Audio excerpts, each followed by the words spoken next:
Hey guys, Mauro here. Um, I wanted to talk a little bit about the tournament in Acapulco, which Kyrgios just won, and the tournament in Dubai, which I'm sure you guys know, Federer won. Um, Acapulco is a pretty tough tournament. I get to go. I usually get to go every year. That's my hometown. And unfortunately, I couldn't do it this year.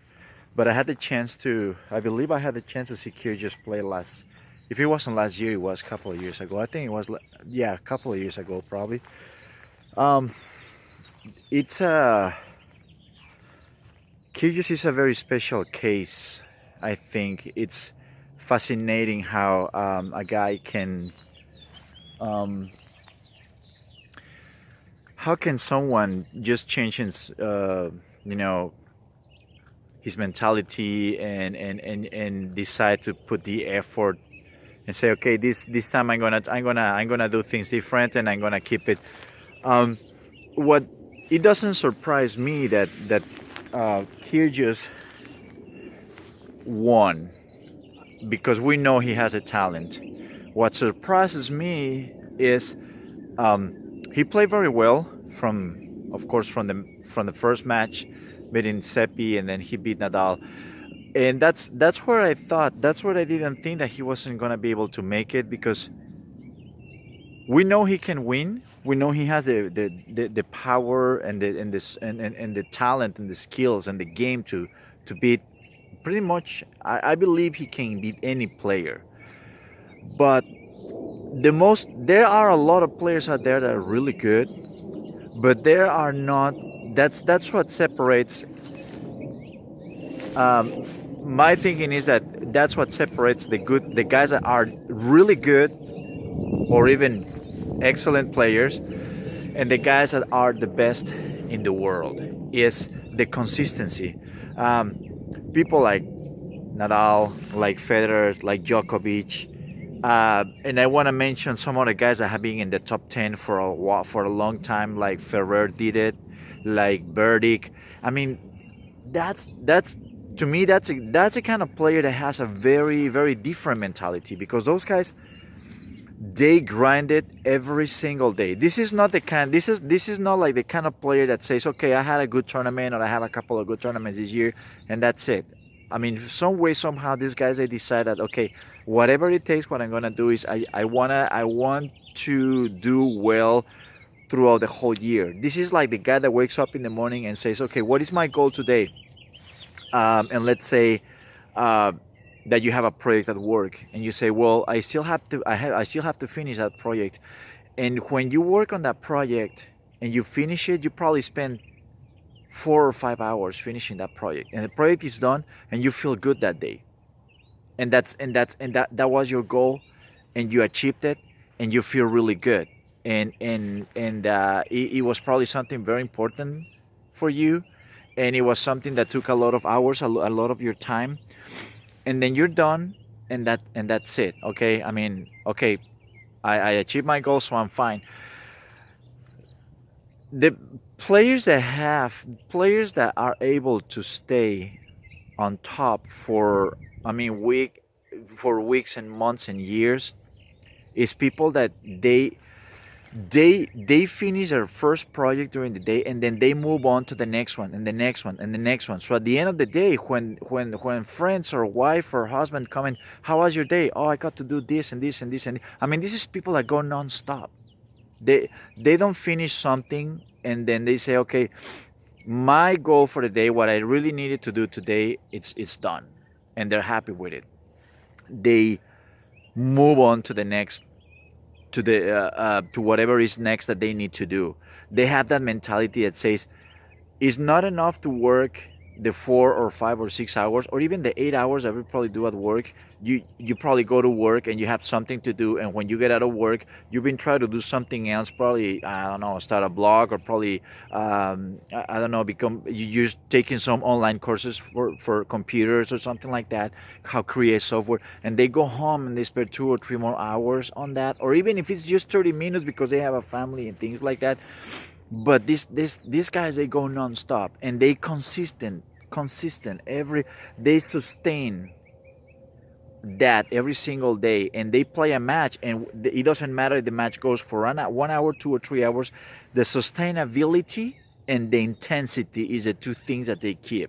They sustain it, and they can keep the intensity, and that's the one thing that I had never seen Kyrgios doing, and that's it. The idea that I have about several players out there. There are players out there that they're good, but they don't have the sustainability. They can have the intensity, but they don't have the sustainability. They don't have the consistency. Kyrgios is one of them. Monfils is one of them. Songa is another one. I mean, just think about it. There are many players out there that you say these guys are really good, but they, for some reason, they in their mind, it never clicked that thing. Like say, okay, I gotta keep it up, no matter what.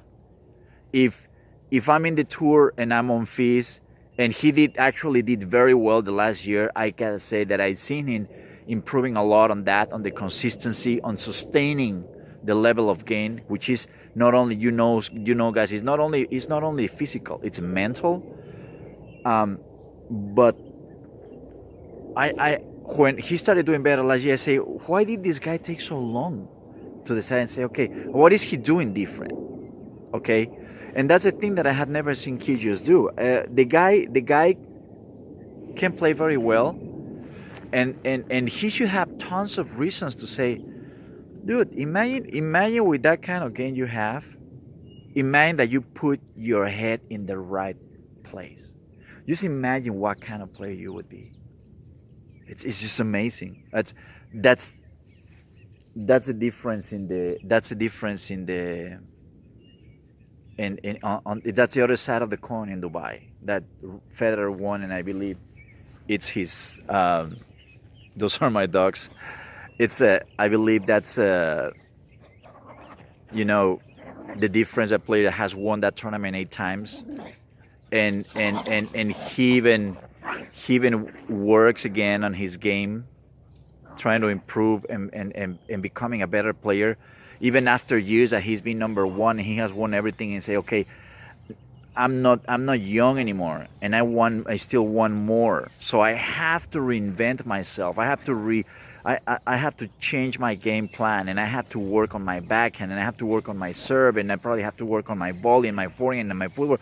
So that's the difference between a guy that has his eyes set on a goal that says, okay, I don't want to go. Kyrgios say it last year, I think, and say, I can see myself like Federer being 35, 36 and still playing. Well, that's the difference in the mentality. That's exactly the difference in the mentality between those guys, and that mentality. Well, that creates different goals, and that creates different results, and the results are there. Now,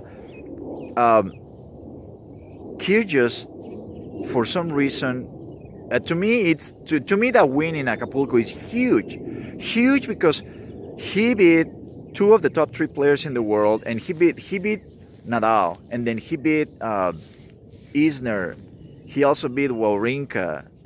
I'm not gonna say that he destroyed Zverev, but Zverev just looked like he had no chance in the final. Like no chance whatsoever. And when you see that, it's like this guy. I hope that knocks on his head, and say, dude, this is what you can achieve. Stop just fooling around, and stop pretending. Stop being an entertainer. Stop being what Agassi was at the beginning of his career. Stop being what Monfils was most of his career until last year. It seems like he kind of decided to say, okay, let's get a little bit more serious about it. There are players out there that are entertainers. They are just, they just want to have fun, and they just want people to have fun watching them.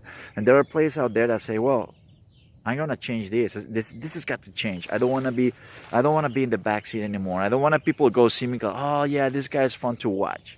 No, I want people to go see me because they say this guy is good. This guy is tough. This guy is solid. And I'm really looking forward to see. To be honest, I'm not a fan of Kyrgios at all. I mean, in my book, the way that's how I was educated by my parents. The way you behave says a lot about you. Um, and there, I don't like the way he behaves. I don't like the things that he has said. I don't like the fact that, you know, one time he said, "Well, people don't like to see me how I behave." Well, then don't go and see me. Don't come to my matches. You know, I mean, that's a total lack of respect for the people. You know, there is people that go and play those tournaments and they work really hard to pay for a ticket to go see him. You know, so but I'm hoping. I hope that I really hope he noticed that, because if he those are the kind of things that also um, they say a lot about a person, and it's even though it's not related to the game at all, but it just says a lot about a person, you know. But game wise, I'm looking forward for to see what happens. I don't want I'm hoping that it was not just like one. Okay, well, he did well one tournament, and that was just one spark that was gone quickly. You know, I'm hoping that um, that is the spark that actually starts a huge fire in him, and say, okay, you know what, stop fucking around and get serious, because you have the power to be the best players in the world, and you're still young. And if you would have your head in the right place, I have no doubt that the guy will be probably a top five or top six in the world. I mean, and that will be good to see. Also, I think that him winning Acapulco, he's sending a message to the younger guys, to Zverev and even to Thiem, that is not as that is older than him, I think. But all the other guys, like saying, I'm here, and if I get serious, I can beat you all." So I'm hoping that sometimes I feel like the younger generation, they say, well, Federer is gonna be on his way out probably 1 year, 2 more at the most. Um, Nadal's still gonna be around for a while. Djokovic still gonna be around for a while. But they're thinking like, okay, well, these guys are getting older, and eventually they'll be gone. And I don't want to see that. I don't want to wait till these guys get older to see one of the younger generations make his breakthrough. I want him to. I want to see someone that can beat back to back Federer, Nadal, or Djokovic, and say, okay, this is it. Things are gonna change. You know, I really don't. I gotta be honest. I don't see that happening. Zverev is probably, you will think that he is probably the one that has the better chances, but I still think that Zverev needs to work more on his footwork, on his volley, and his head in order to get there. And well, we'll see what happens. Okay, all right, guys. Well, I hope you enjoy it. Give me a like, subscribe to the channel, and well, I'll see you next time. Thank you.